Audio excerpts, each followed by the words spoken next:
तो Seth freaking Rollins ने कर लिया रिटर्न और सैमी ज़ेन को भी उनका मैच मिल ही गया। नमस्ते दोस्तों, कैसे हैं आप सब? आपके साथ है तोमर साहब और आप देख रहे हैं WWE फटाफट, जहां मिलेगी आपको रॉ और स्मैकडाउन की अपडेट्स फटाफट। So let's roll in. Show की शुरुआत करते हैं जे ऊसो बम पटाखों से होती है वेलकम। सबको थैंक्स करते हैं, तभी वहां पे ब्रॉन ब्रेकर आ जाते हैं। बोलते हैं भाई मैं तेरी यहाँ कोई पार्टी बिगाड़ने नहीं आया हूँ, मैं इस चैंपियनशिप की रिस्पेक्ट करता हूँ और लास्ट वीक के मैच के बाद मैं तेरी भी रिस्पेक्ट करता हूँ। और टेंशन मत ले, मैं यहाँ तेरे को स्पीयर मारने नहीं बल्कि कांग्रेचुलेट करने आया हूँ। उसके बाद उनसे हैंडशेक करके चले जाते हैं। अब हो सकता है ब्रॉन ब्रेकर को बेबी फेस में टर्न किया जा रहा हो, जो कि देखना इंटरेस्टिंग होगा। वहीं आज रे मिस्टीरियो और जेवियर वुड्स अपनी बहस को खत्म करने के लिए मैच करते हैं। गलती से जेवियर वुड्स से रे मिस्टीरियो का मास्क निकल जाता है और उसके बाद उनको पिन करके वो मैच जीत लेते हैं। लगता है अब जेवियर वुड्स को भी समझ आ जाएगा कि चीटिंग करके तो आराम से जीता जा सकता है और उसके बाद उनका हील टर्न हमें देखने को मिल सकता है। कूफी भी जेवियर से पूछते हैं क्या तूने ऑन पर्पस पे रे मिस्टीरियो का मास्क निकाला?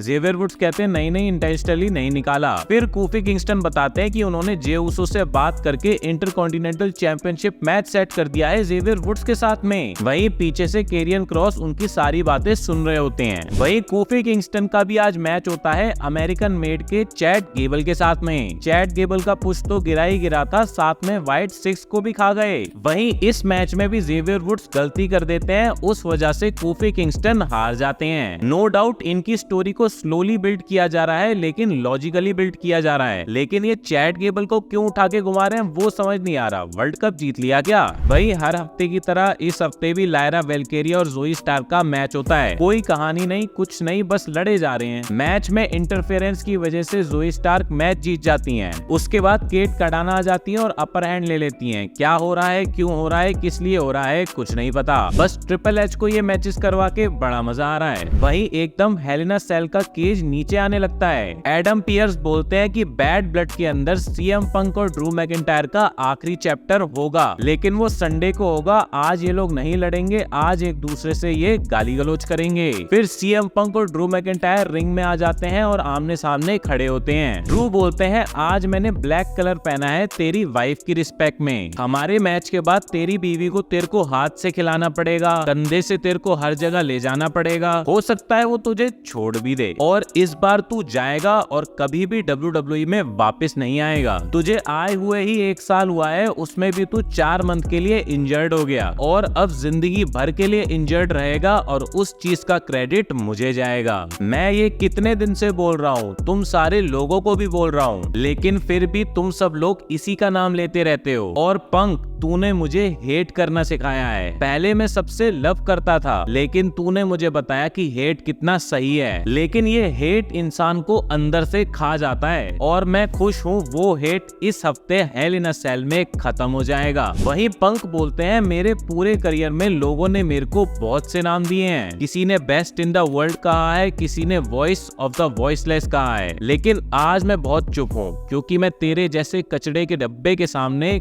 कुछ नहीं बोलना चाहता। मैं 4 महीने से घर नहीं गया हूँ, होटलों में रह रहा हूँ क्योंकि मैं अपनी वाइफ को नहीं दिखाना चाहता कि मैं कितना गुस्सेल इंसान बन चुका हूँ। तूने मुझे एक जल्लाद में बदल दिया है और मेरा इस जल्लाद में बदलना जरूरी भी था, तुझे वापस तेरे घर स्कॉटलैंड के एक कब्र में भेजने के लिए। तो याद रखना तूने ही मेरे साथ मैच करने को बोला था। मेरे साथ तू बंद होगा यहाँ पे, तेरे हाथ तेरे घुटने सब रो रहे होंगे, तू खून में होगा और तेरा खून पहुंच के मैं तेरी आंखों में देखूंगा। तब तुझे पता चलेगा कि तू किसके सामने खड़ा है और उसका नाम है सीएम पंक। तो मिलते हैं हेल में। सो इस प्रोमो से सीएम पंक ने बता दिया है कि प्रोमो में उनका कंपटीशन नहीं है और मैच इनका कहां जाने वाला है वो प्रेडिक्शन वीडियो में हम लोगों ने प्रेडिक्ट कर ही लिया है। वही पारिवारिक लड़ाई की कहानी का एक और दिन हमको दिखाया जाता है जब NWO और जजमेंट डे भिड़ते हैं। मैच में जजमेंट डे हर बार की तरह नंबर्स गेम खेलती है और बाद में फिन बैलर भी इंटरफेयर कर देते हैं और उसके बाद जजमेंट डे मैच को जीत जाती है। फिन बोलते हैं डेमियन मेरे को पता है तू लास्ट वीक क्या बोला था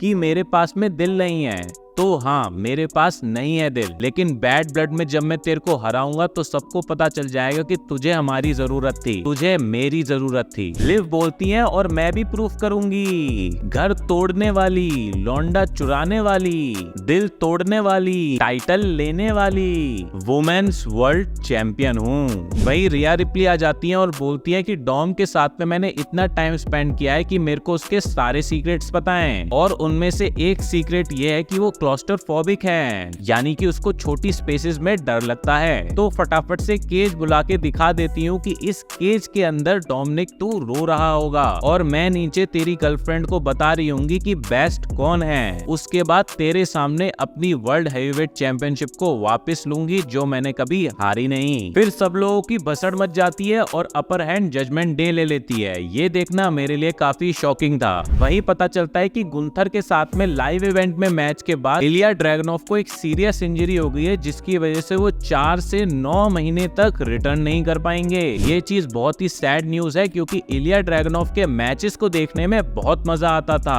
वहीं हिंग हंगरल गुंथर रिंग में आ जाते हैं, बोलते हैं मुझे बढ़िया लग रहा है चैंपियन बनके, लेकिन जो चीज मेरे को अच्छी नहीं लग रही वो ये है कि सैमी ज़ेन हर हफ्ते आके मेरी इंसल्ट कर रहा है। बहुत खुजली है सैमी ज़ेन को, हर हफ्ते आ जाता है। तभी वहाँ पे सैमी ज़ेन आ जाते हैं और बोलते हैं भाई इतनी दिक्कत है तो मैच दे दे, खत्म कर दे मामले को, और अगर मैच नहीं दे सकता तो सबके सामने मान ले कि तू डरपोक है। गुंथर बोलते हैं भाई कितनी बार बताऊं तुझे, तू मेरे लेवल का आदमी नहीं है। सैमी बोलते हैं अगर मैं तेरे लेवल का आदमी नहीं हूँ तो मैंने तेरे को रेसलमेनिया में कैसे हरा दिया? तूने कितने बड़े बड़े नामों को हराया है, लेकिन मैंने तुझे पिन किया है, और तुझे डर है कि अगर हमारा मैच फिर से होगा तो मैं तेरे को फिर से हरा दूंगा। गुंथर बोलते हैं देख भाई, मैं चैंपियनशिप हार जाऊं कोई बात नहीं, लेकिन तेरे से हार जाऊं बहुत बड़ी शर्म की बात है। रेसलमेनिया में मेरी बहुत बड़ी बेइज्जती हो गई जब तूने मेरे को मेरी फैमिली के सामने हरा दिया। मेरे फादर ने मुझे बोला कि तू एक 3rd क्लास सिटीजन से हार गया, और भाई तेरी फैमिली को तेरे हारने से फर्क नहीं पड़ता, लेकिन मेरी फैमिली को मेरे हारने से फर्क पड़ता है, क्योंकि मैं अपनी फैमिली में बहुत खास हूँ,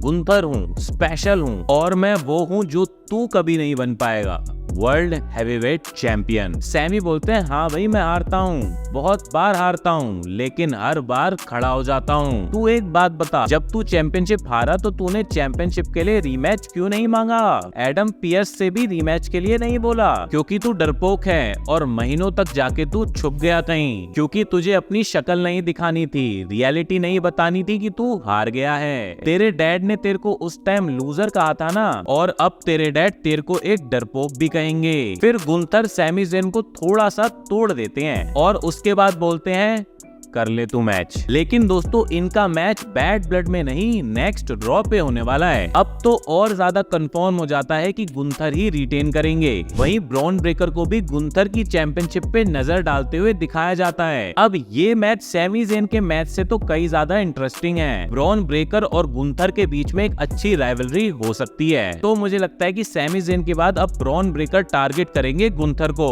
वही R-Truth के पुर्जे लगता है जुड़ गए हैं, तभी बंदा वापस आ गया। आते ही फिर मिस को एक मैच में फंसा देते हैं ऑथर्स ऑफ पेन के साथ में, लेकिन फाइनली मिस का हील टर्न हो ही गया। वो R-Truth के मुंह पे एक किक मारते हैं और बोलते हैं भाई तू पागल है। आप खुद देखना कि 1 सेकंड में बंदा कितना इफेक्टिव लगने लगा। हर हफ्ते साला फट्टू मैचेस में मिस को फंसा रहा था ये R-Truth। उसके बाद R-Truth को AOP तोड़ देती है और मैच को जीत लेती है। फिर फाइनली मेन इवेंट में लास्ट मॉन्स्टर स्टैंडिंग मैच होता है। मैच में पूरी अरीना को तोड़ दिया जाता है। इस बार तो फैंस को भी इंजर्ड कर दिया जाता है, हालांकि वो फैंस WWE के ही मेंबर्स थे। वहीं ब्रॉन्सन रीड एडम पियर्स की गुत्ती पकड़ लेते हैं, बोलते हैं भाई मैच चल रहा है, बीच में तू एम्बुलेंस वाला कहां से आ गया? और भाई वो बिल्कुल गलत नहीं थे, लास्ट मैन स्टैंडिंग मैच था, तो मैच तो खत्म हो जाने देते एडम पियर्स। वहीं फिर रिंग टूट जाती है और उसके बाद में सेथ फ्रिकिन रॉलिंस का रिटर्न हो जाता है। मैंने आपको पहले ही बोला था कि वो ब्रॉन्सन रीड से बदला लेने आएंगे, लेकिन मेरे को नहीं पता था कि वो इसी हफ्ते आ जाएंगे।